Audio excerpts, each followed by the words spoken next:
Ladies and gentlemen, welcome back to the True Life Podcast. I hope everybody's having a beautiful day. I hope the week that you had was better than you imagined.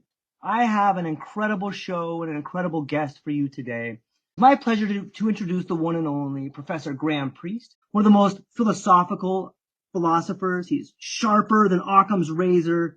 His good-natured charm is as undeniable as a well-structured syllogism. Professor Priest, thank you so much for being here today. I appreciate it. Thanks, George. Thank you for that quite undeserved introduction. Please call me Graham. Thank you very much for that. I appreciate it. Perhaps maybe to build a bit of a foundation, you can tell people about your defense of dialecticism and paraconsistency. Let's start with the notion of a contradiction. Okay. That word gets used in many different ways. Okay. But when philosophers and logicians use it, they use it with a very particular use. It's not the others are wrong, it's just that that's how philosophers use the word. And by contradiction, they mean things of the form something is and is not the case. The sun is shining and it's not shining. Donald Trump is corrupt and not corrupt. 2 and 2 is 4, 2 and 2 is not 4, things like that, right? You can mean other things by the word contradiction, but that's how philosophers and logicians, that's what they mean by it. Okay. Now, in Western philosophy, really since Aristotle, there's been a principle called the law of non-contradiction, which says that contradictions can't possibly be true. And moreover, they're obviously not true, and it's irrational to believe them. And Aristotle argued for this, and we can talk about how good his arguments were if you like. They weren't very good, but as a matter of fact, he was very successful in that he launched the principle of non-contradiction into high orthodoxy in Western philosophy. So much so that nearly every Western philosopher since Aristotle has taken it for granted. There are some exceptions we can talk about if you like, but generally speaking, that's true. The situation in the Eastern philosophical traditions is slightly different. We can talk about that too if you want, but let's just concentrate on Western philosophy for the moment. So most Western philosophers have assumed that people who believe contradictions, knowing they're contradictions, or thinking that they're true, are pretty crazy. All right, that's a bit of history. Now, me. In a moment ago, you used this word dialetheism. It's a made-up word. It's a neologism. And dialetheia is it has a. It's a neologism, but we made it up using Greek roots, of course. Di, to, aletheia, truth.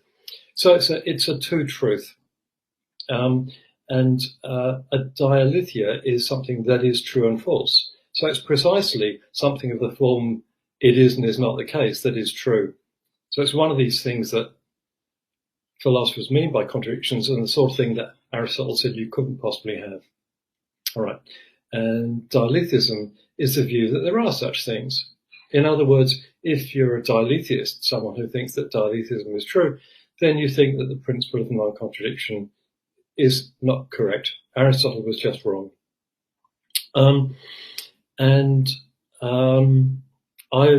and some other philosophers have been defending dialetheism now for 30 or 40 years.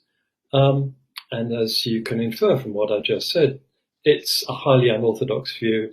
And at least at the start of what we were doing, most people thought that this was crazy.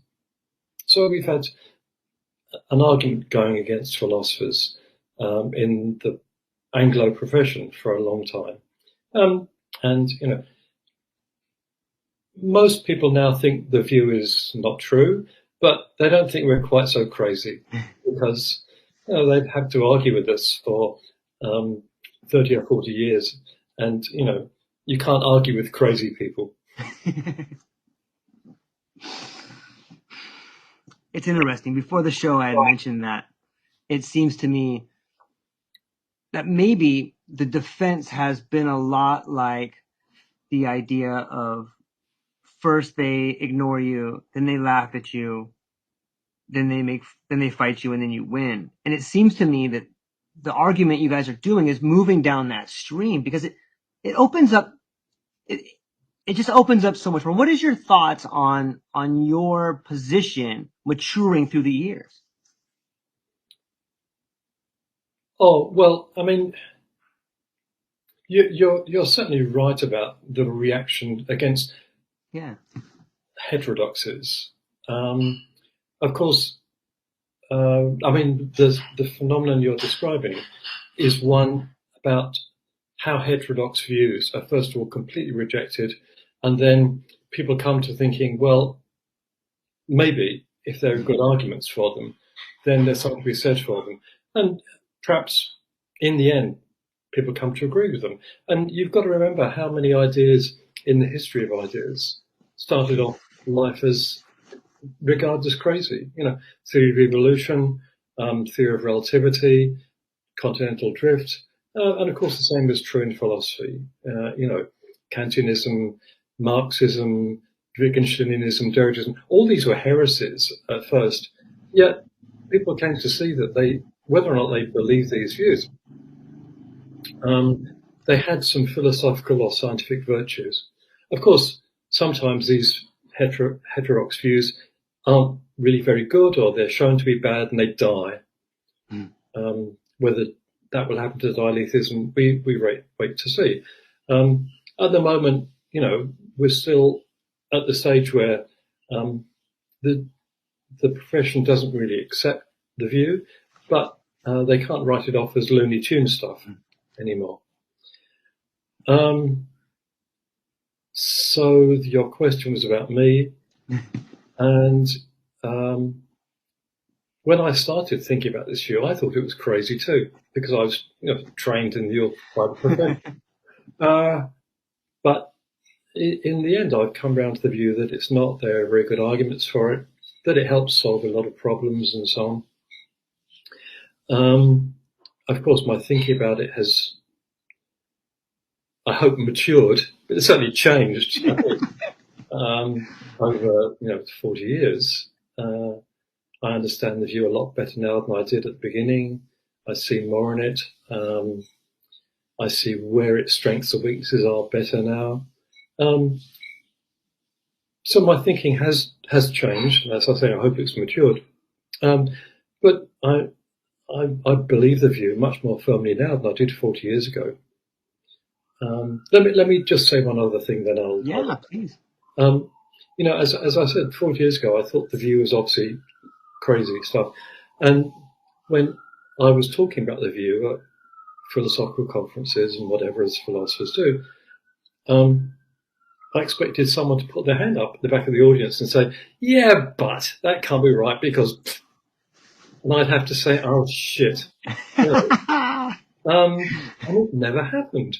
And after this failed to happen for 10 years, I thought, well, maybe this principle of non-contradiction isn't really as, solid as the history of Western philosophy has taken it to be. So I say that to show why my confidence in the view has kind of increased over the years. Yeah, thanks for sharing that. It seems to me that if it became more mainstream, it could have incredible power over communications. So much of how we communicate is this either or. And if we could begin to embrace the idea that, yeah, we're both right, like that could clear up a lot of problems, right? It could do. I mean, let me just sound a word of warning. I mean, okay.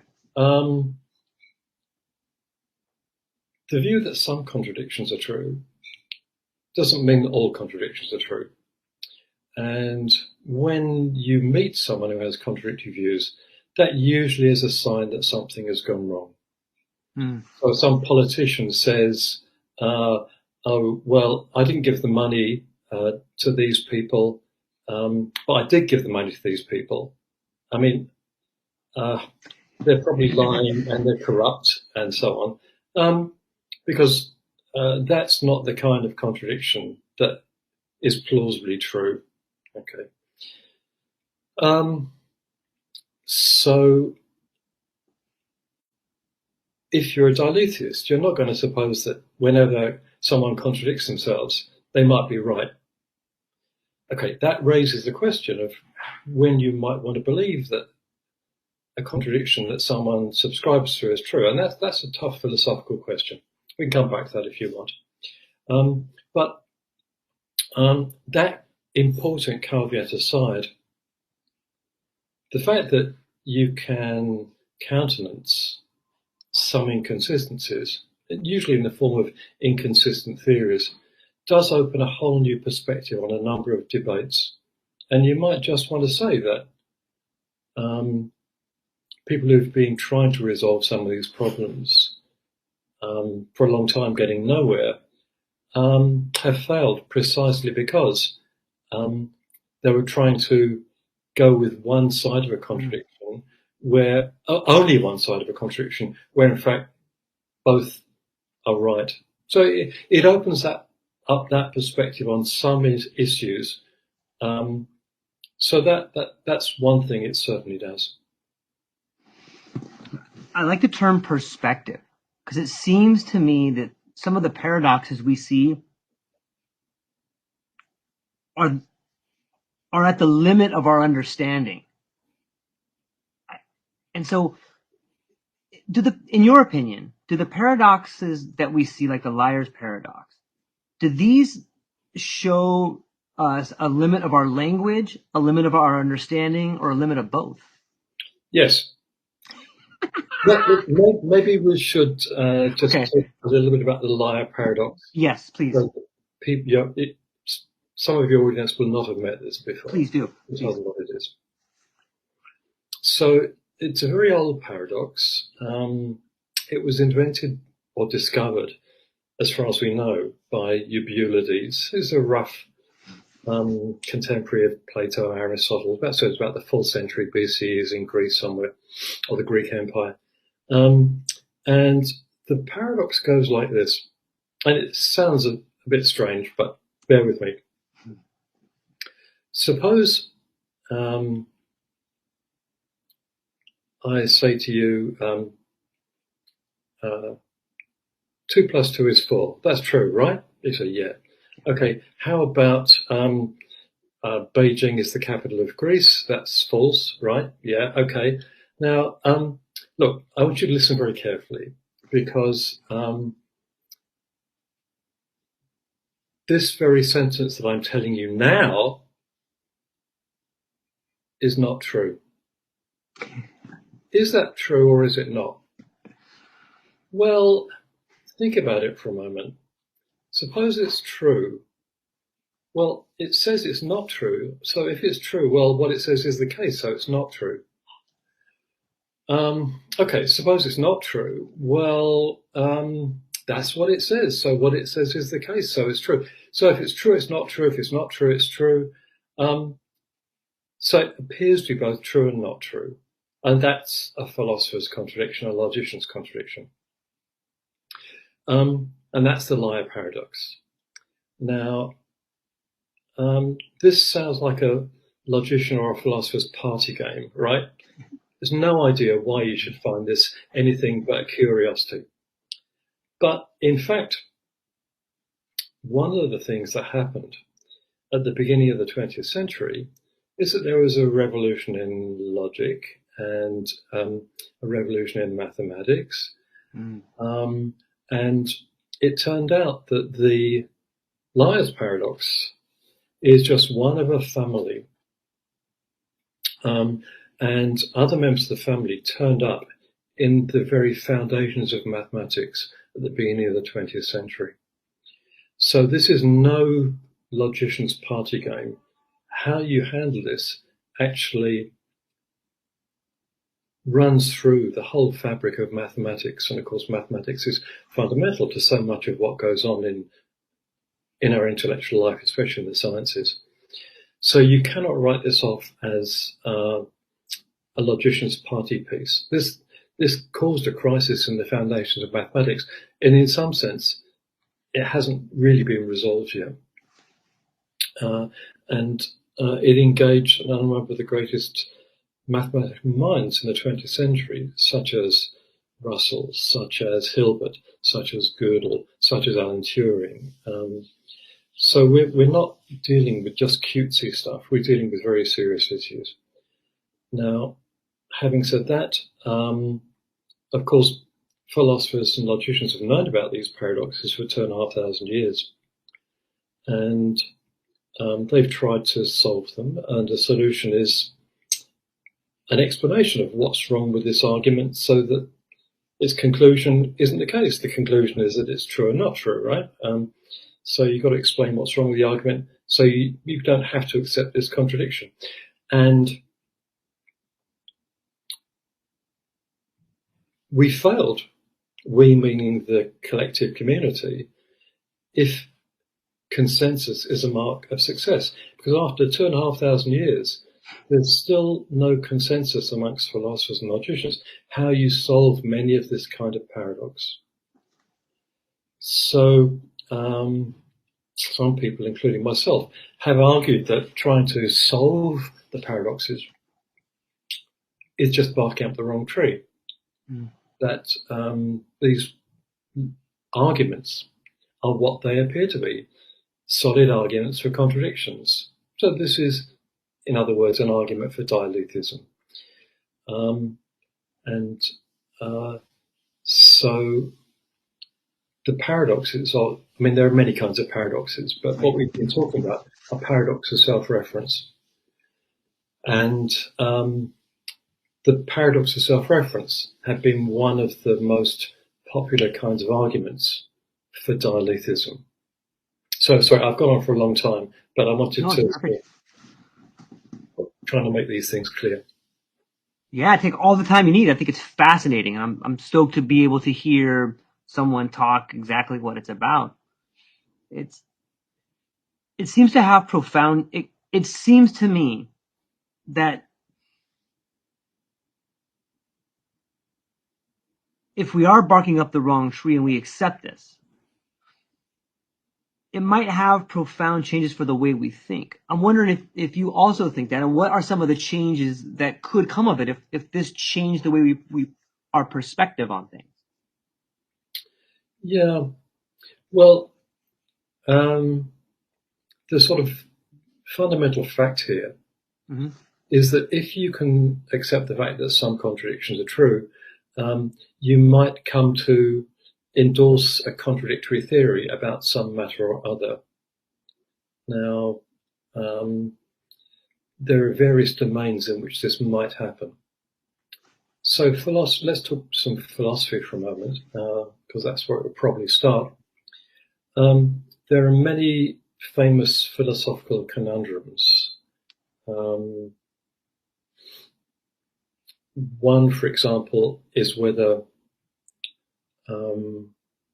there's a real world out there which is mind independent, or whether all reality is mind dependent. So these go by philosophical names, realism and idealism. So this has nothing to do with realism and idealism in the kind of way that they're often used. Realism is the view that there's a material world out there which would be there even if there'd never been any consciousness, had consciousness not evolved. Okay, and many philosophers over the years, over the centuries, have been realists. And idealism is the view that there is no such independent, mind-independent reality, that reality is thoroughly soaked in mental construction. And these guys are called idealists. And there are very famous philosophers on both sides of this debate.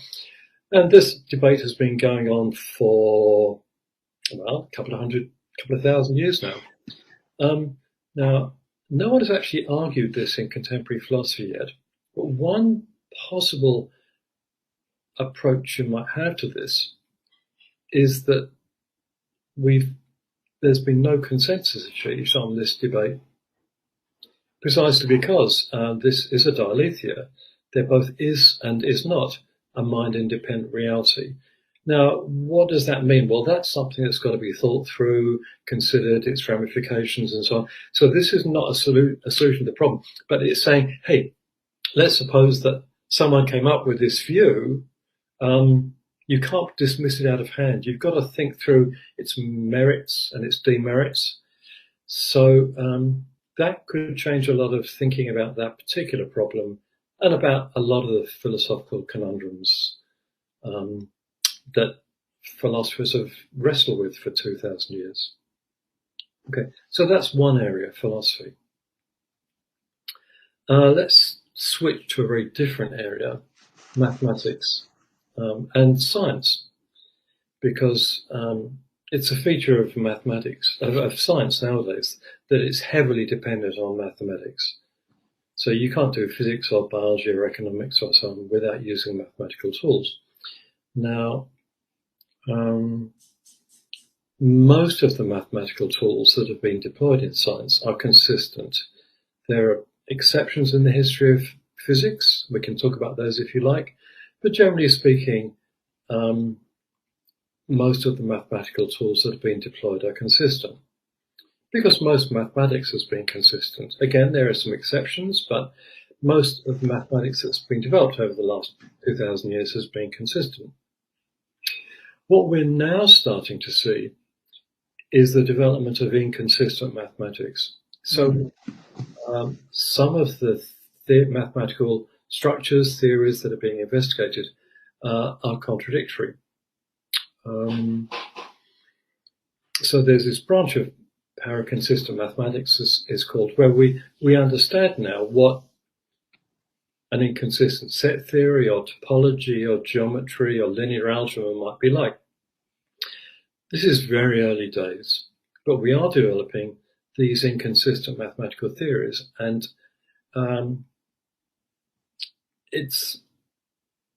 these are going to be put on the table for scientists to employ in the next 50, 100 years. Will they use them? Well, they will if they find a good application, because physicists and biologists will use any mathematics as long as it seems to give the right kind of empirical answers. Now, will inconsistent mathematics do that? Well, who knows? But once the mathematics is developed, it becomes an option. And whether it happens to be taken up depends on all kinds of contingent features. We have to wait and see. So those are just two areas where it could affect the way that certain kinds of intellectual inquirers think, philosophers and mathematics, and doubtless there are others as well, but those are two major intellectual traditions in the history of ideas. It's fascinating to me. I don't often think of, I have a very limited background in both. However, I don't often think of philosophy and mathematics being of two separate vehicles that take you to a similar spot. But it seems to me that sometimes the philosophical arguments are backed up by mathematics. Is that accurate? Yeah, it's accurate. You should remember that many of the great philosophers have also been mathematicians. Right. Descartes, Leibniz, Russell, Kripke. So they naturally employ the tools of mathematics in their thinking. Now, many great philosophers have not been mathematicians, so this is not a necessary condition. But the tools of mathematics are actually very powerful. So on those occasions where they are appropriate to get deployed, they can be very, very powerful tools. And they have been deployed by many great philosophers with very interesting philosophical consequences. It's almost like mathematics is another part of our language. And if you can speak well and you understand the trivium, perhaps if you put mathematics on there, maybe that's how we really begin to communicate and have effective communication, is if we could use all those together and everybody could use them back and forth. That'd be a beautiful world, right? Yeah. Well, I mean, there is literally a language of mathematics. I mean, right. In the sense that if you listen to mathematicians, if you or a non-mathematician listens to a professional mathematician speak, you won't understand a word they're saying because they use all this technical jargon, right? Right. But it's a language in a slightly more profound sense. Namely, it gives you a set of conceptual tools to deploy. And they've been deployed with great success in science, really, in the last 300 years. Had science not been mathematized as it was, in the 17th century and subsequently, science wouldn't have had the success it's had. So,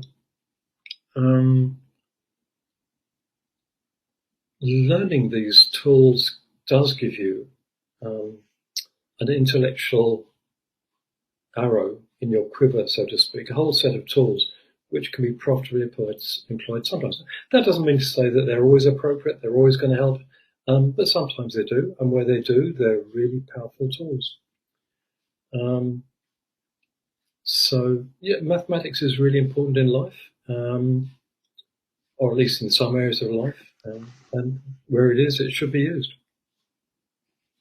It's an interesting point, and it seems to me that sometimes mathematics is used in statistics or in language or often in conjunction with philosophy for the masses, and it works its way into social conditioning, which is a nice segue for me into the idea of maybe some of your work in paradoxes and propaganda. And I got a question for you in that, in the realm of paradoxes and non-classical logic, how do you view the role of language in shaping and conveying propaganda? Well, the role that language plays in propaganda is really, really important.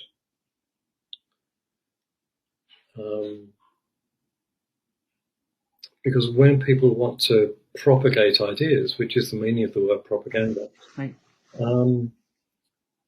Essentially they want to persuade people. And you can persuade people with images, you can persuade people with words, you can persuade people with violence. But if you use language, then putting things in a way that people find intellectually attractive or emotionally attractive is a really important tool. You only got to watch how adverts work to see this. See the words that advertisers use to propagate their ideas, and of course politicians, and of course religions.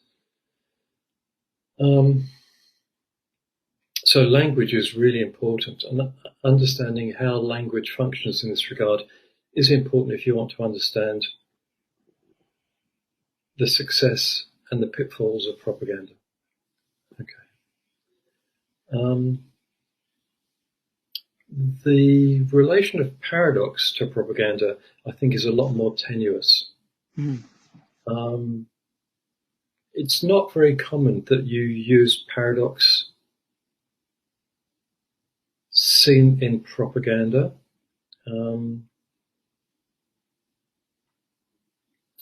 Maybe, can you give me an example of the sort of thing you had in mind?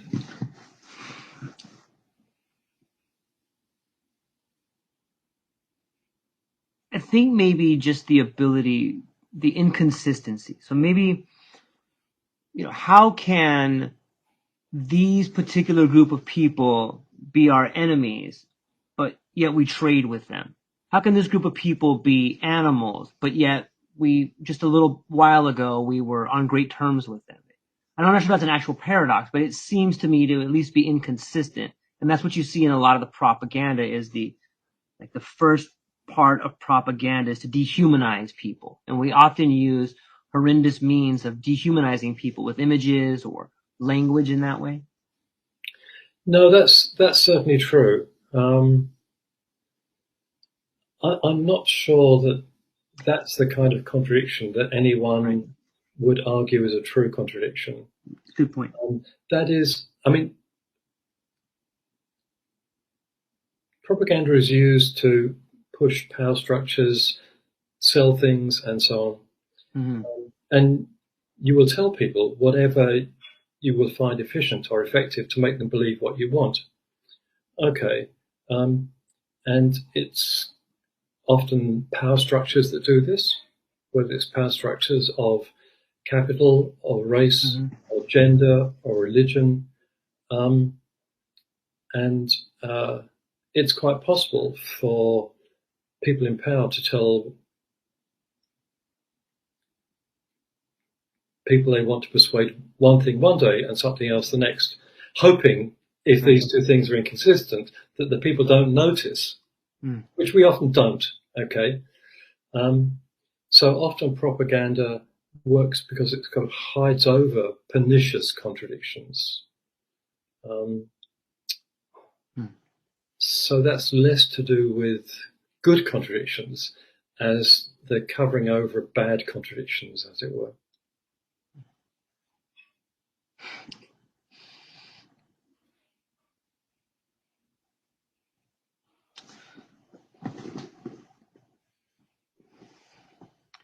In the context of political or ideological propaganda, how might the recognition of contradictions be used to both deceive and enlighten the audience?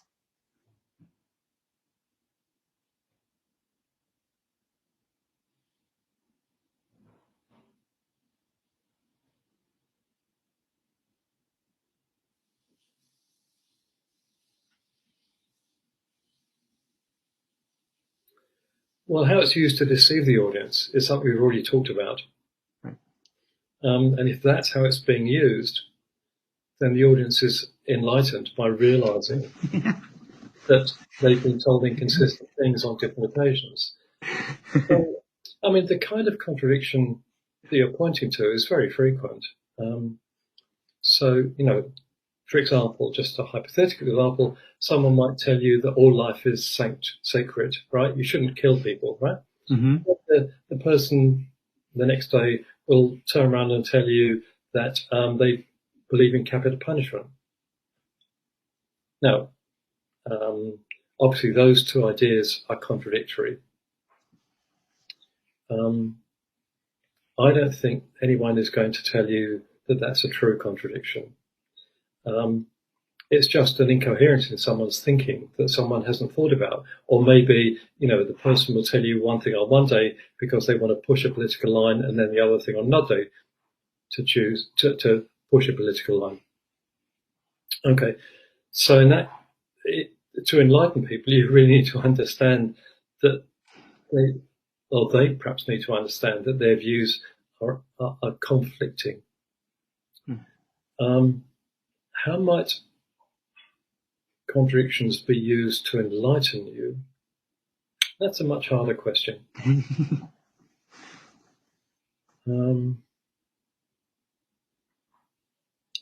It takes us into certain religious views because religion often sails very close to the contradictory wind.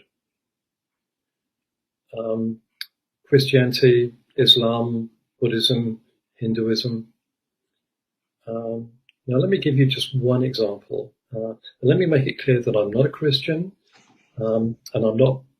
So this is in the context of Christianity, but in Christianity there are many paradoxical views. One is that Christ was wholly God and wholly man. One is that God is one and God is three. These are well-recognized paradoxes in Christian theology.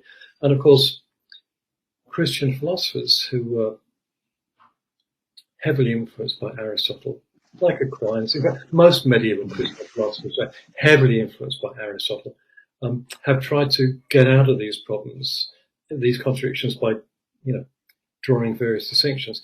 Whether they succeed or not, well, theologians argue about. But one line that you might hold now is that when these paradoxes arise, it's because these contradictions really are dialectic. So that, for example, Jesus really was wholly God and wholly man. Now, if you'd said that in the 13th century, you'd probably been burnt at the stake. However, there are quite well-known philosophers of religion nowadays who are actually arguing for this view. And it's an unorthodox view because it depends on dialetheism. But if you really believe the dogma, the belief, which was sort of put in various of the councils of the early church, then this strikes me as a very sensible view. Again, I'm not a Christian. I don't believe this. But if you're a Christian and you believe the dogma, the bits of belief, this strikes me as a very sensible interpretation. Okay, now, Christianity is just one example where paradox is frequent. You get it in all the major religions I'm aware of. And if you think that the religion itself is enlightening, and of course we might argue about these things, then understanding it properly is an element of enlightenment. And so understanding the paradoxical nature of the religion could then be seen as a form of enlightenment.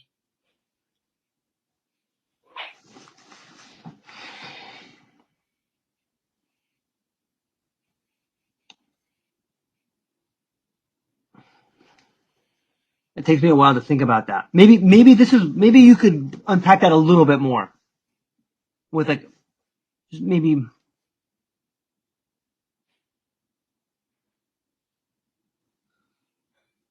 It just takes me a moment to wrap my brain around it a little bit. Well, okay. Let me give you another example. Okay, please do. Because this really does run across most religions I know. Let's start with Christianity again. Okay. It's pretty standard Christianity that God is a completely different kind of thing from God's creatures. So different that the language we use to describe God's creatures, the phenomenal world we live in, really doesn't apply to God. God is just such a different kind of thing that you can't use human language to describe God. That's almost a sort of an act of piety. It will be an act of impiety to think that you could describe God with concepts that apply to mere mortals. Right? So most great theologians have held that in a certain sense that God is ineffable. Okay. And they give you arguments why this is the case. I mean, I've described a view, but it's not just a view. Theologians have argued for this. And of course, if you give an argument that God is ineffable, then you've got to use human concepts to make the argument. And so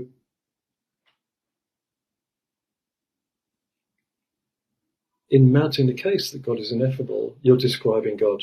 Okay, that's a contradiction. Right. How do you respond to that contradiction? Well, many Christian theologians have addressed this in some way. Whether they've been able to resolve the contradiction satisfactorily, we could argue about. Some Christian theologians have accepted the contradiction.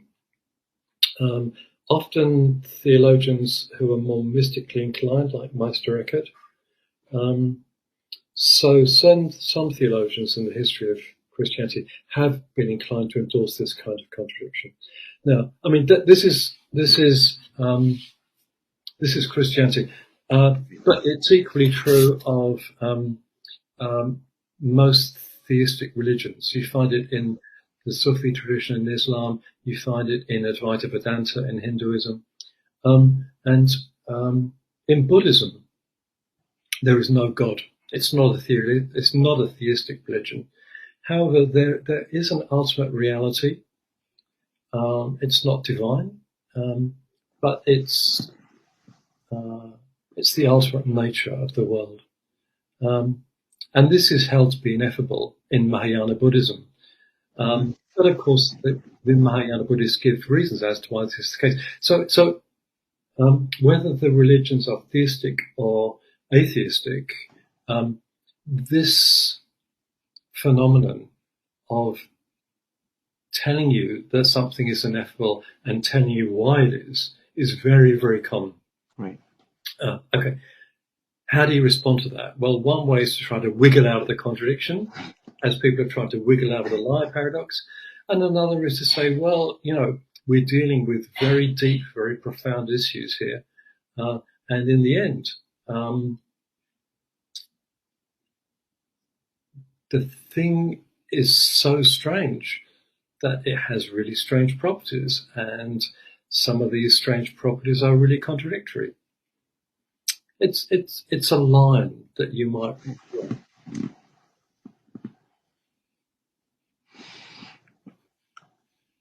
Is this like, it seems to me when we talk about contradictions or the ineffable or trying to describe these things, it almost seems like that's the beginning of the birth of new knowledge. It's like something we don't quite yet have the ability to comprehend, but we're touching around it. Like it seems like these divine contradictions or this idea of God or the ineffable is what leads to poetry, or the wiggling is what leads us to come up with ways to describe something we never have before, which ultimately kind of leads to new language, doesn't it? If we use the concept of the metaphor, where we use the old to describe the new. Yeah.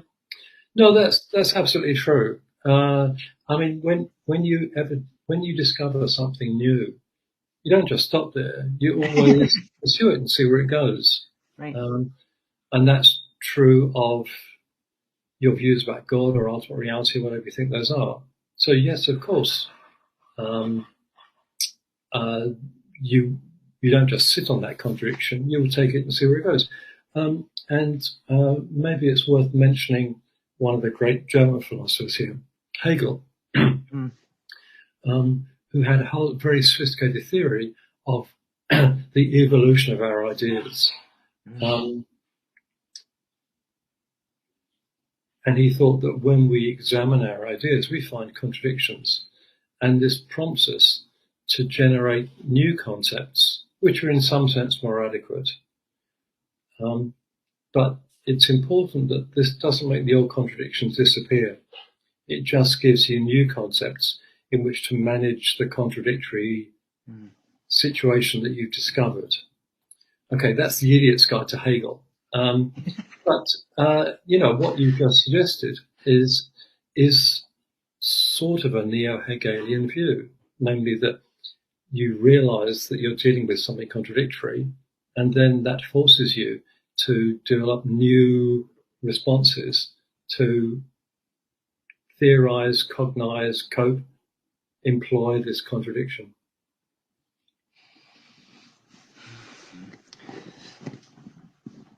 If I take us back one step to this, move us back into the propaganda a little bit, do you see any ethical implications in the intersection of paradoxes and propaganda?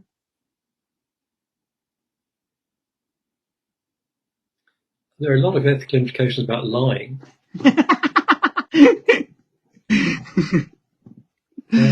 A good point. Sorry, I don't know that I have anything much more to say about that question. Okay. Let me ask you this. If you could step into one of your paraconsistent worlds for a day, what would you hope to discover or experience that defies classical logic? Well, I don't have to step into a paraconsistent world. I think I'm in one. I think the liar paradox is both true and false. I think that we've discovered a lot about logic by thinking through the consequences of this view. We've discovered things about logical consequence, about truth, about meaning. And that's just one dialetheia. I think there are others. I actually do think there are contradictions at the limits of thought. Not necessarily religious ones, but any philosophy that tells you there are limits to language, and then tells you there are things that you can't describe or cognize is going to cross those limits. And this happens a lot in philosophy. You find it not just in the philosophy of religion, you find it in Kant and Hegel and Wittgenstein and Plato. And I'm inclined to think that there are limits to thought, and those limits of thought are going to have to be dialectic. So, I mean, one thing we're thinking through, some of us are thinking through, is precisely what kind of applications dialecticism has in philosophy. Those are two of the most interesting, I think. But so I do think I don't have to step into a dialectic world. I think I'm in one. And let me use a geographical metaphor. We're now examining bits of the world that we didn't know, or maybe we didn't know very well, and seeing to what extent they have dialectic parts. That's a relatively new game in philosophical game in town, but it's where a number of things are going. It's interesting to me I speak English and a little bit of Spanish. However, it seems to me that what you can learn by learning other languages gives you a vastly superior understanding of logic. It helps you see the world through the culture of another group of people.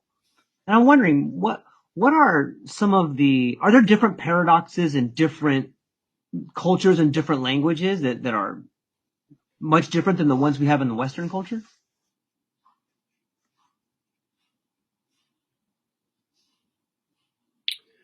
Well, in the sense you're asking the wrong person, because I don't speak any. I speak one language that badly. I mean, I have a passing acquaintance of some other cultures, but it's only a passing acquaintance.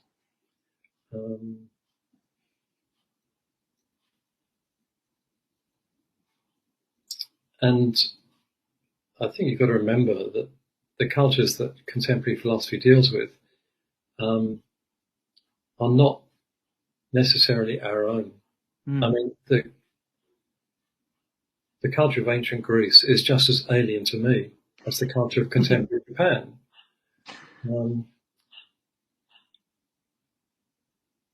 So it's not as though it's an us, Western culture and the others. I mean, cultures are a motley, and Western culture is itself a motley. Okay, that was a way of avoiding your question. So your question was, if you study other cultures, do they have paradoxes that you don't find in the West? Well, yes, maybe. I think there are perhaps some paradoxes in Buddhist thought, which no one has yet discovered in the West. But of course, now that we recognize that, they are Western paradoxes. Western philosophers think about them. Some paradoxes, like the paradoxes concerning the limits of thought, you find in most cultures that I'm aware of.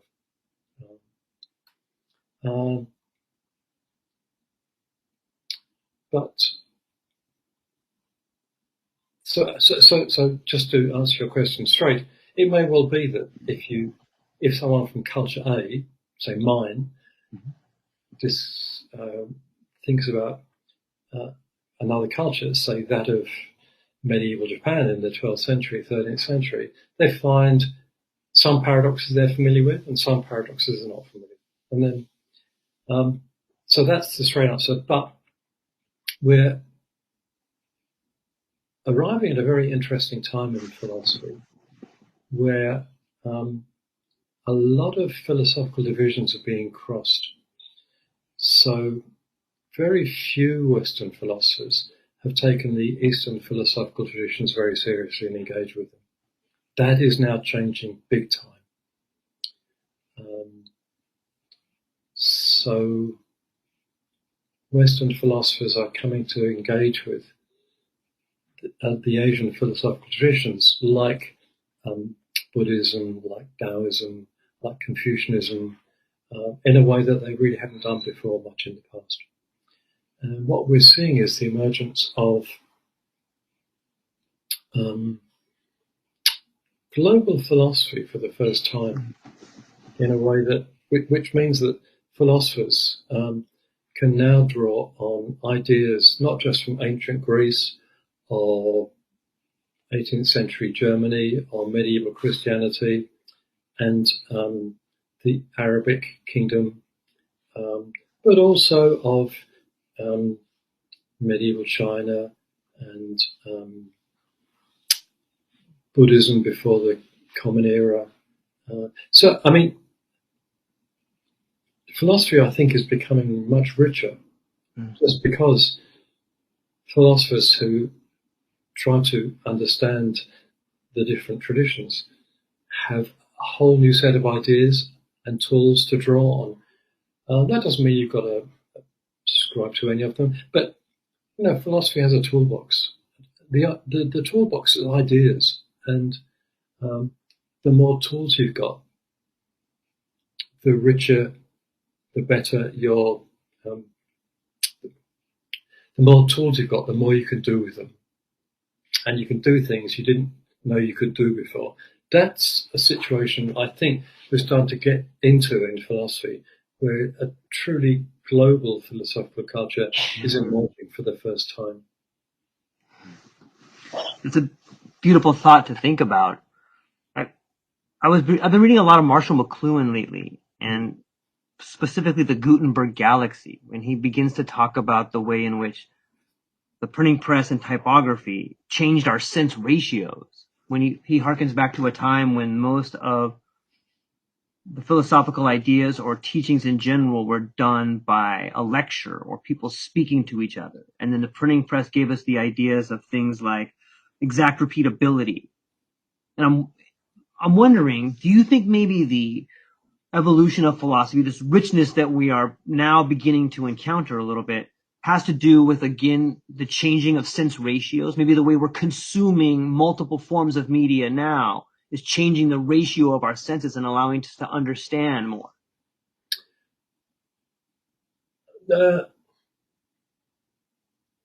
No, because the engagement with the East was happening a long time before contemporary media. Okay, it really goes back 50 or 80 years, and you've got to remember that the people in the East have been engaging with Western ideas for a long time, just because of imperialism. Okay, so the people in most Asian cultures know a lot about Western philosophy, Kant, Marx, Aristotle. So that has been going on for a long time, 150 years. In the case of British Raj, 200 years. So that it's not so much the engagement with the East or between the East and the West that is changing things. However, things are changing, and it's to do with the medium. I mean, since you mentioned the medium is the message. I'm not sure that's true. The medium is changing big time. I mean, the printing press had an enormous impact on the way that ideas were produced, transmitted, taught, and the contemporary developments in computation, IT, the net, are doing the same in a much faster time, much shorter timescale than the printing press did. So it's changing the way that people communicate, express their ideas. Sometimes I think for the better, sometimes for the worse, but it's certainly changing the medium, and is that going to change the message? Well, maybe not, but it's certainly going to have a profound impact on the way that people are thinking and communicating.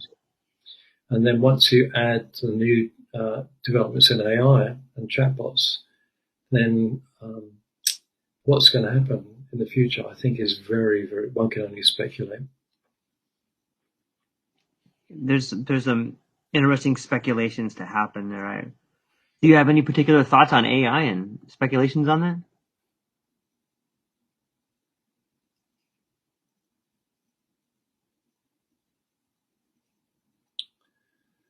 Well, look, I started working before computers. I'm that old, right? I remember the first time that I saw a computer on someone's desk. When I started doing philosophy, I would write out my papers by hand, give them to the departmental typist who would type them up. Um, you know, there was no internet. Things have changed completely. Mm-hmm. And over the years, I've seen many people say, well, computers will never do X. They will never beat people at chess. They will never translate. They will never write music. They will never, and within 10 years, that prediction was wrong. So I think very soon computers will be able to do what people do, but they'll do it better than people because computers have an ability that humans will never have, namely a computational power to remember and analyze complex combinatorial situations. So potentially, computers will be much more intelligent than people. This ain't going to happen until computers are embodied. Before we have AI in robots, but that's very close to happening now. And once that happens, I think things really are unpredictable. We're actually not so far away from AI, which AI machines which will make very good philosophical teachers. I suspect that most philosophical classes could already be taught by machines. Now, will they be able to have the kind of originality that goes on in not just philosophical teaching, but philosophical research? Well, some people have said that, of course, computers won't be able to come up with new philosophical ideas. I've already said that I'm very skeptical about predictions about what computers can't do, right?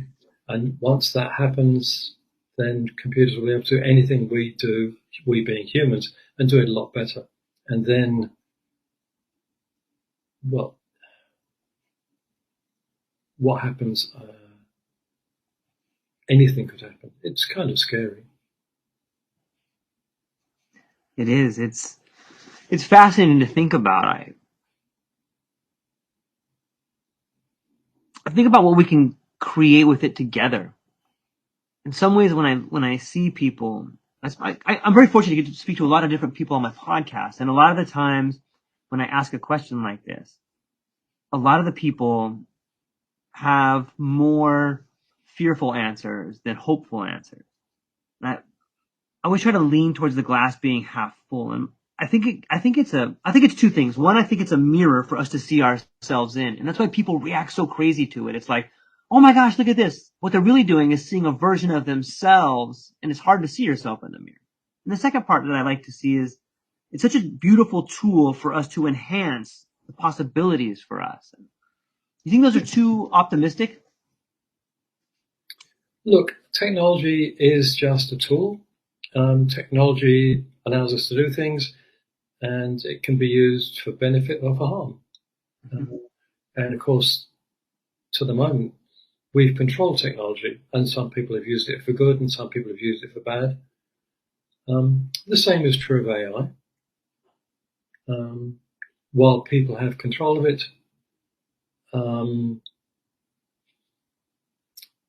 it will be deployed for good and for bad.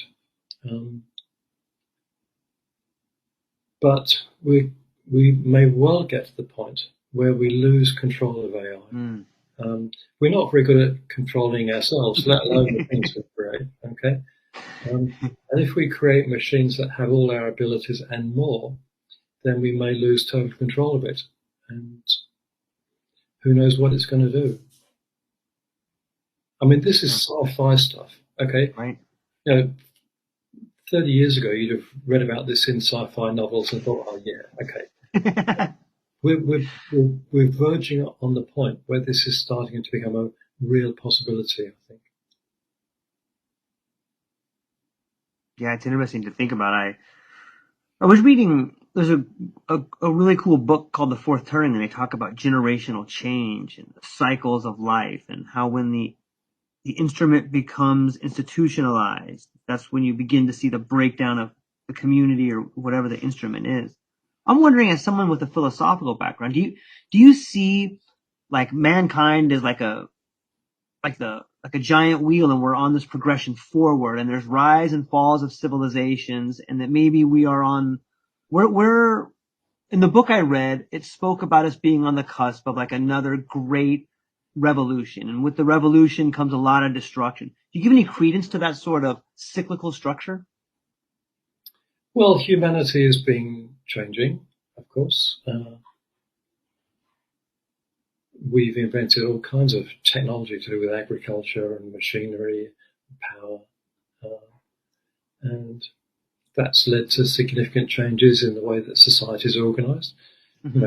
Contemporary United States is organised in a very different way from a European community in the Bronze Age, for example. Power structures have risen, power structures have fallen.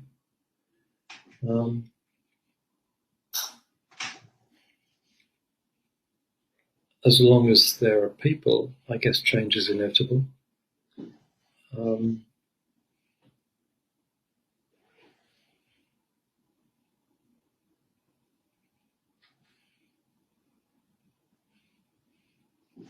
If we don't wipe ourselves out, which was a singular possibility in the next 80 years,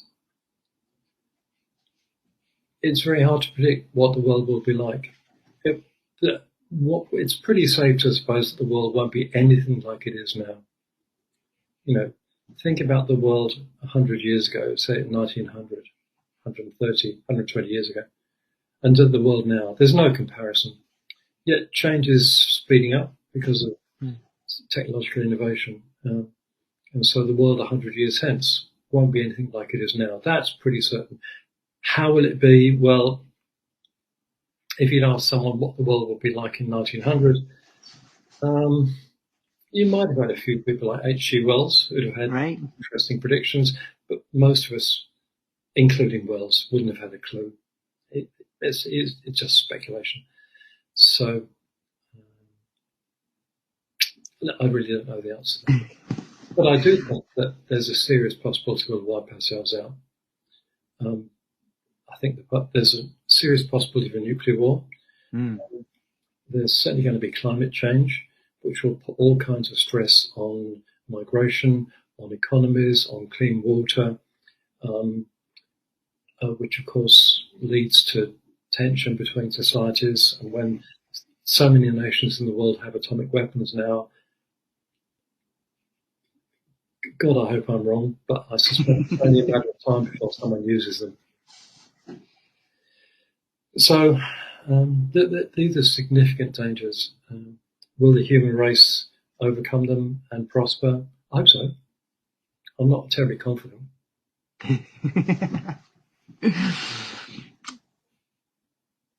We've taken the discussion around a rather pessimistic. Well, it's all right. It's a real conversation, right? I mean, I think that a lot of people are thinking down this avenue, and sometimes it's only out of necessity that we come up with the ideas necessary to make our lives better. And maybe something that we're on the cusp of seeing is like parallel economies. When I talk to a lot of these tech entrepreneurs, I'm beginning to see ways in which they are starting up sort of new economies, and they'll start it by, start with like a crypto group, and then they have this new philosophy about, what money is, how it should be distributed, how we exchange energy, how we can exchange goods and services. And I know there's nothing new under the sun, but on some level, I think it's incredibly inspiring to see groups of young people beginning to manipulate the ideas of how to live in a world that's different than today. And they have as the foundation, the ideas of limited resources and the anti-extraction motives. And so I think that that's something positive that's moving forward in the world today, but it is unfortunate that it may take calamity for us to really breathe life into those. That's true. Maybe there'll be some horrible calamity and the human race will come to its senses. It would be nice if it came to its senses before the calamity. Yes. But it will take a calamity. But, new ideas happen, and often they happen in response to crises. That's certainly true. But if the human race manages to survive for another 1,000 years, again, you can be sure that the economic structure of society then will not be anything like it is. Someone who said in the year 1000, well, the world's economy, socio-economy in the year 2000 will be much the same as it is now. They might have been forgiven because there wasn't a lot of change in those days. Somebody who said that the world's economy in the year 3000 will be the same as it is in 2000 just doesn't know the history. Okay. And we all of us think that capitalism is kind of God-given, permanent, fixed. You've got to have a capitalist society because, after all, that's the end of history. Oh, that's just okay.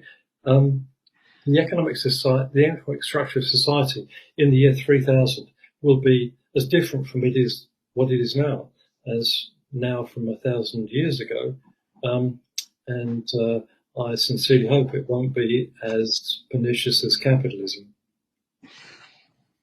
Yeah, Thomas Piketty wrote a pretty good book on the state of capital, and he wrote that what we see now is but a blip on the screen, and capital tends to coagulate at the very top, and there'd be nothing but really, really wealthy and really, really poor people. I hope that book, I hope that these times are a blip on the radar. I have another question that kind of comes into my mind, and the idea is that how much does the language that we use shape our ability to mold the potential future? When I think about the Western alphabet, I think of like this linear pattern of a letter gets a word gets a sentence gets a paragraph gets a page gets a book, and so on and so on. But it seems to be that our language teaches us to think just linear. But some of the people that have the best ideas think exponentially.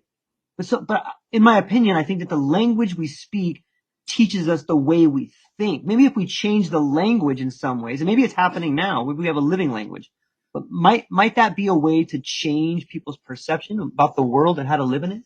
Oh, yes, undoubtedly. Language does change, and the way we describe things has an enormous effect on how people think. So what we've seen in the last 50 years is the language of capitalism being used to describe things. So this has impacted on universities enormously. Mm-hmm. So there's a sort of managerial caste of universities nowadays who talk about investment and profit making and value adding and synergy and leveraging. These are all terms from capitalism, right? And most of them do not work in the educational situation. The students I teach and I try to help, the managerial caste describes that as value adding. So the economic input, I take kind of widgets who happen to be students and I value add by sending them out with more skills than they came in with. If I conceptualize what I'm doing like that, then I've sold my students completely short.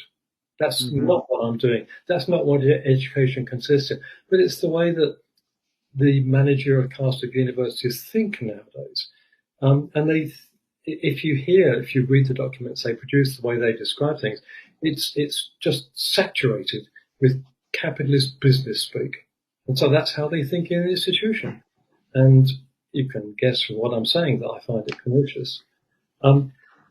But if we change the language to a non-capitalist framework, maybe a Buddhist framework, Will it affect the way that people think?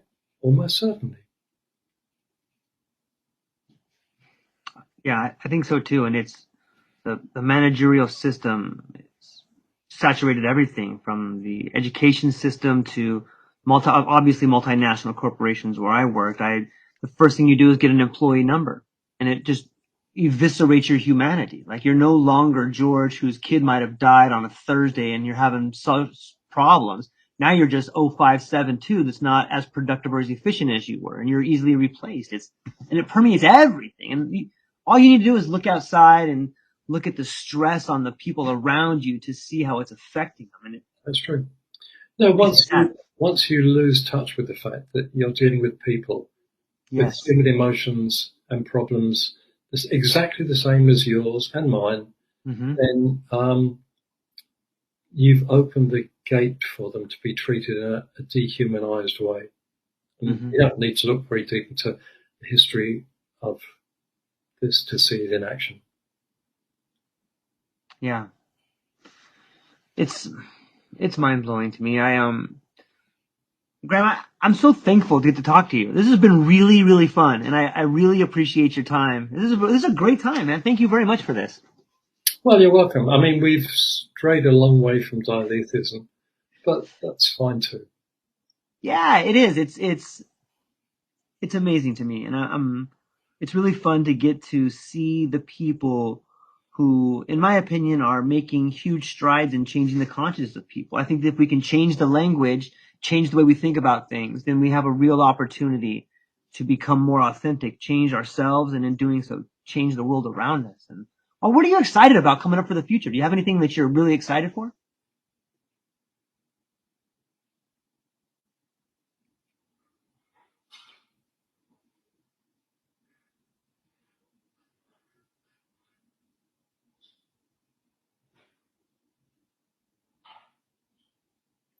Excitement? No.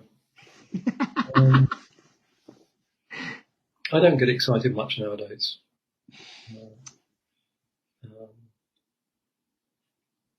Hopes, certainly. I hope the human race comes to its senses, gets itself with a socio-economic system which isn't as pernicious as the present one in terms of exploiting other people, ruining the environment, threatening us with major warfare. That's certainly my hope. Do you see the level of propaganda that's been being thrust upon people as accelerating over like the last year and a half?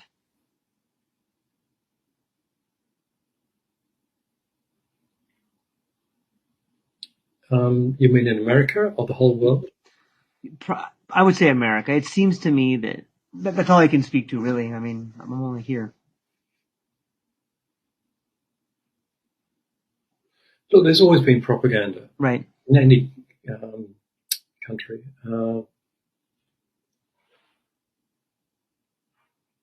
Modern IT and the web has given it a sort of penetration and a speed that it didn't have before. So it's ramped up its effectiveness, I think. There's another phenomenon that has now happened, which is the siloing of people. So people get the kind of news feed that the algorithms feed them. Right. And the algorithms feed them what's going to sell their product, so they give people what they want to hear. So people really only hear the kind of news that they want to hear. So sometimes this is called siloing. Right. And it's producing, in the United States, two countries where each can't understand the other. Call them Democrats and Republicans, if you like. Mm-hmm.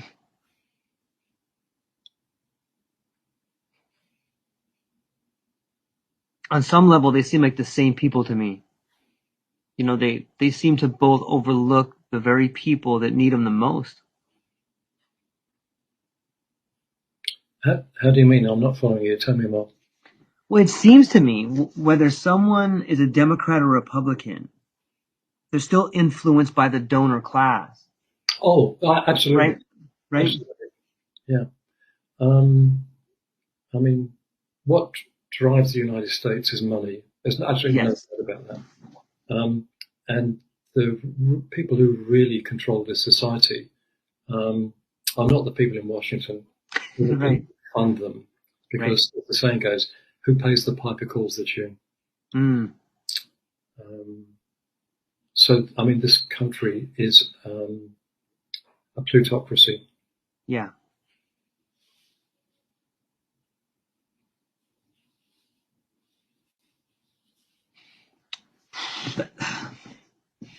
I have another question. It's what did I do with it? Okay, in a world saturated with information and persuasion, how might our philosophy empower individuals to discern between reasoned arguments and manipulative propaganda?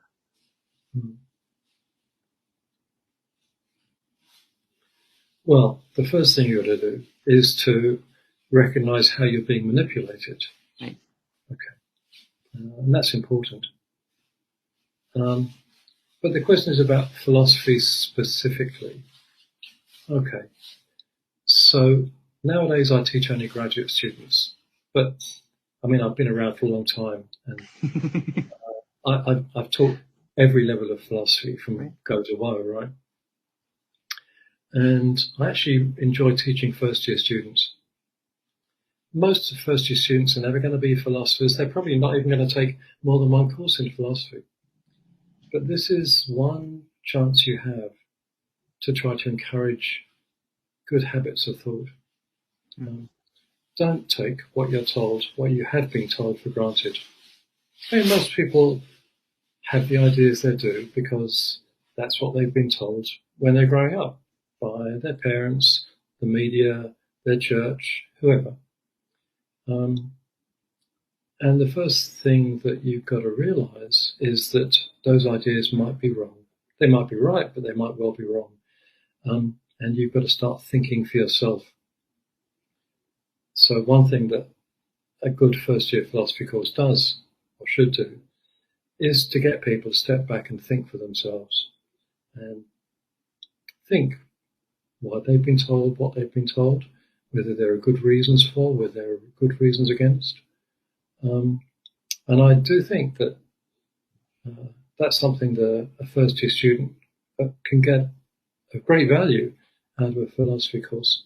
Habits of thought, which with luck they will take out and employ in the rest of life after they've done Philosophy 100.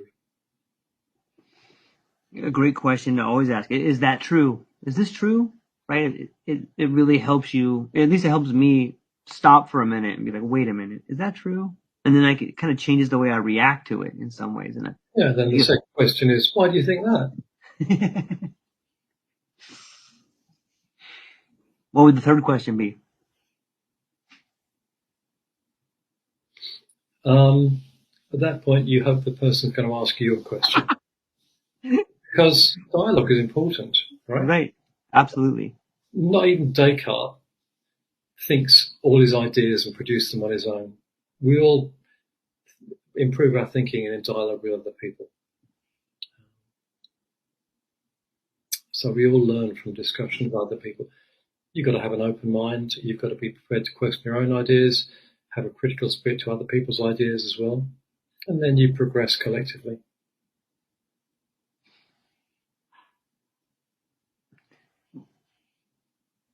Wouldn't it be amazing if if we had more Oxford style debates where we could take the ideas of today, whatever they be, however controversial they be, and have a town hall where two people get up and they can accommodate and understand the rules of debate, and they got up and they let both sides speak in front of people, or even made the sides switch out on each other and argue the other side's argument. Wouldn't that be a beautiful system? Look, I wouldn't look to an Oxford-style debate. Okay. Because Oxford-style debates, and I was a student in Cambridge, right? They had the same thing, Cambridge Union, Oxford Union. they're all about point scoring. They're not about getting the truth. These debating clubs are training grounds for lawyers. Ah. Okay. And politicians, of course. Right. It's certainly illuminating to hear people express their views and give their reasons, of course, but really fruitful dialogue is when you engage in a question communally. You share your views, you may have different views, but you don't do it in a point-scoring fashion. I see. You work together to try and get at the truth. Philosophy at its best, it should be like that. It isn't always at its best, but it should be.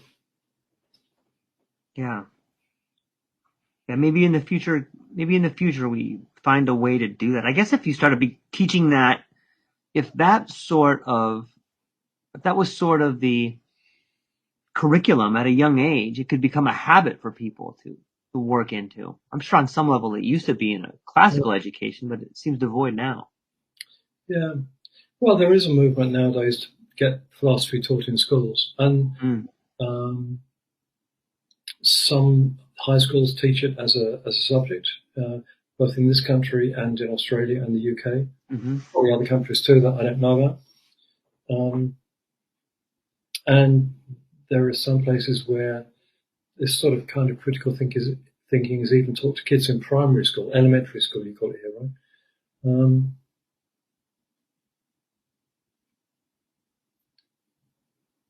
I think there's an interesting question of where this kind of encouragement of critical thinking becomes really effective.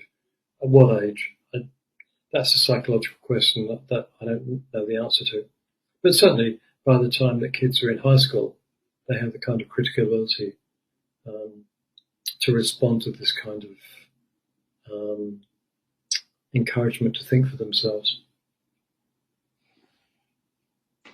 So on the topic of dialecticism, in this world that's emerging, where we are becoming more of a global community, and we're beginning to see different cultures permeate different parts of the world, and we're learning or doing our best to understand people, hopefully. Isn't the idea of history falling apart? Like, not so much in the end of history, like the gentleman from Singapore thought, but the end of history in that it's all a construct. Like, my history is definitely different than the history of someone who grew up in Japan, who is different than the history that grew up in China. At some point, don't we have to get to the end of history for us to accept each other? And doesn't that mean that both things are true? Your history is true and my history is true. Your history is false and my history is false. Well, what's happened to you is different from what's happened to me. Is different from what's happened to someone currently in Gabon or Eritrea. That's always going to be true. Right. Okay? Because we have different cultures, different societies, different lives.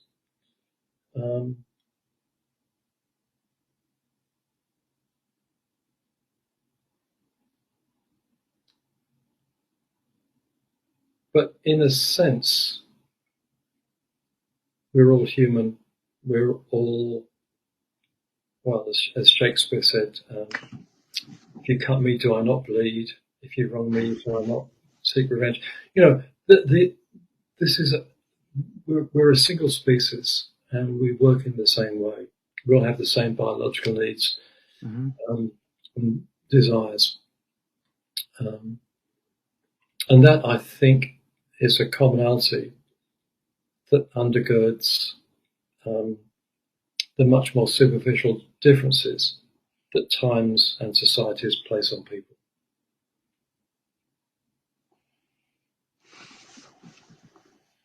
And one of my favorite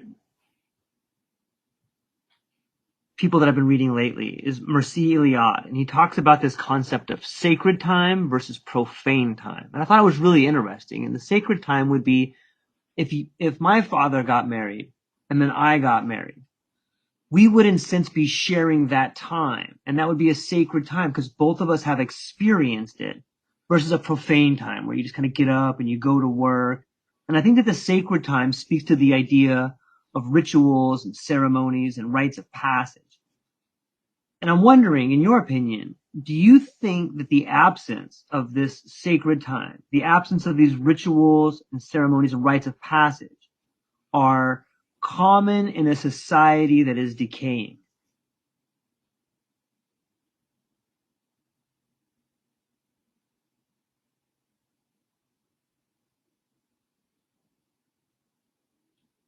No, I don't think rituals are disappearing at all. You don't think so? Around the world, rituals, you know, sport, what watch on TV, rituals are everywhere.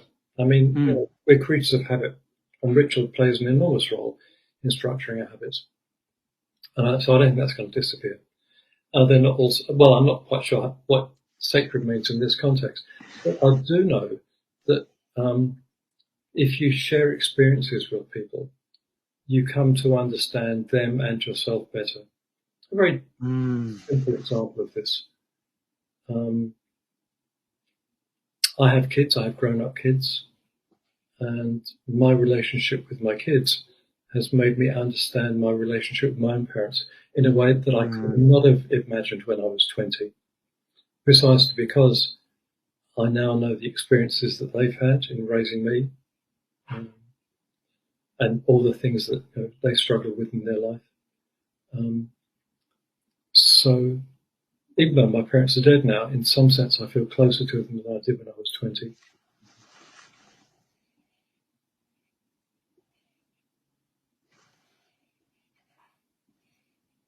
I often speak to a lot of people that are working with trauma patients, specifically like PTSD or coming back from different wars and things like this, or different addictions sometimes. And the idea of generational trauma comes up quite a bit. I'm wondering do you have any thoughts on the idea of generational trauma? To the people with whom I'm spoken, it seems to me that they have found a lot of clarity in becoming aware that the situation they have may be a similar situation their parent had, but just realizing that there's that pattern of generational trauma there that allows them to break that pattern. Do you have any thoughts on generational trauma? I'm not entirely sure what it is. What do you mean? Well, say for example, my father was in Vietnam and he was in situations where he was forced to do things he never wanted to do. Maybe he had to. Maybe he killed some people, or he went through things that he didn't want to. He carries that trauma with him and unknowingly passes it on to me through habits, through behavior.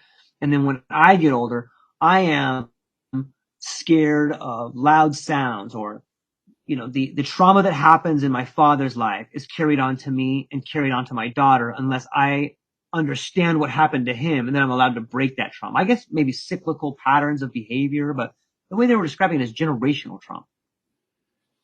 Well, there's certainly such a thing. I mean, if you look at the statistics about people who abuse children, right, they've almost always been abused themselves, or very frequently been abused themselves.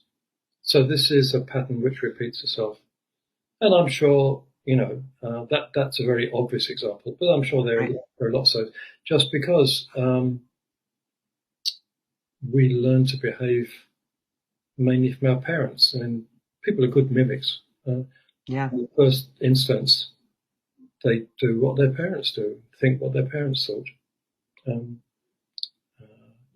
I'm not saying this is set in concrete, but it certainly happens. Do you think it's fractal? Do you think that the way the trauma is passed on from my father to me is the same way the trauma is passed on from one generation to the next, which is the same way it's passed on from, epoch to epoch? Is it similar in that transmission? I'm not entirely sure what you have in mind. I don't either. I guess I'm trying to establish if there's a pattern. Like, often you hear that saying, as above, so below. So the changes that happen in my relationship between my parents and me might there be similar changes that happen on a bigger scale between the planet and the people of the planet?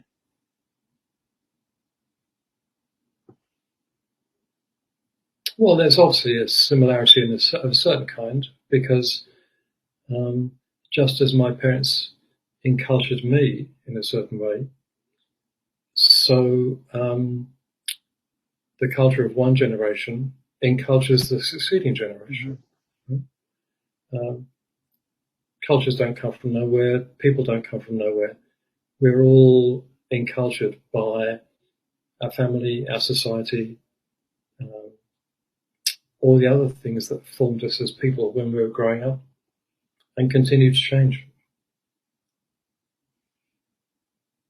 Do you think that the changes can happen the opposite way? So if I as an individual break the patterns or the cycles that happen to my family, could it be that the answer to the society getting better is just all of us becoming better individuals? I guess it goes back to that idea of be the change you want to see in the world. But maybe it's sort of like a bounce effect where we've had all these critical problems and it seems like all this devastation has been falling upon us. Maybe the answer isn't to go and tell other people what to do or try to reach out to other parts of the world. Maybe the answer is just for each one of us to become the very best version of ourselves. Well, that's certainly desirable. Of course, we can't disagree about what the best person is, but that's, a philosophical and ethical discussion that's worth having. But certainly, people don't necessarily reproduce their parents' behaviour. Often they react against it. Mm-hmm. So, for example, my father grew up in a family of a dozen in Sheffield. His father was a violent man. He would come home drunk on a Friday night and strap his kids, take his belt off and strap his kids. My father had welts on his back the rest of his life. My father never touched me. He was so convinced that this was terrible that he never laid a finger on me.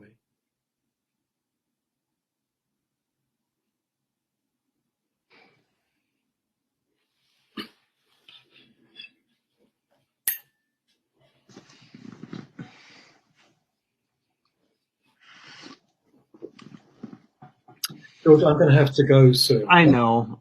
I was keeping you as long as I can because I really enjoyed the conversation. But you've been really, really gracious with your time, and I'm really thankful for this. So before I let you go, where can people find you? And do you have any new books coming out, or? Well, my website is grahampriest.net. Graham Priest is all one string. Okay. I don't know if I find much of interest there. It's mainly my papers. Do I have any books coming out? Well, I've got to finish off a book on the philosophy of mathematics. That's nearly done. Then the one I'm really writing at the moment is a book on nothingness.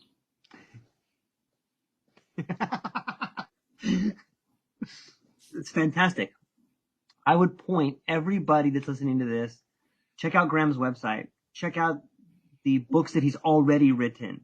He's an amazing human being and an incredible person to talk to, and a gracious, kind human being who's helping at least me and I think a lot of humanity understand paradoxes and how to think more critically about the information that's been given to you. So, Graham, thanks again very much for all your time today. I truly appreciate everything you're doing. Thank you for being on the True Life podcast. Hang on one second. I want to talk to you briefly afterwards, but I'm going to hang up with the people. So, ladies and gentlemen, thank you so much for spending time with us today. I hope you have a beautiful weekend, and I hope that a small miracle happens in your life because you deserve it. Aloha.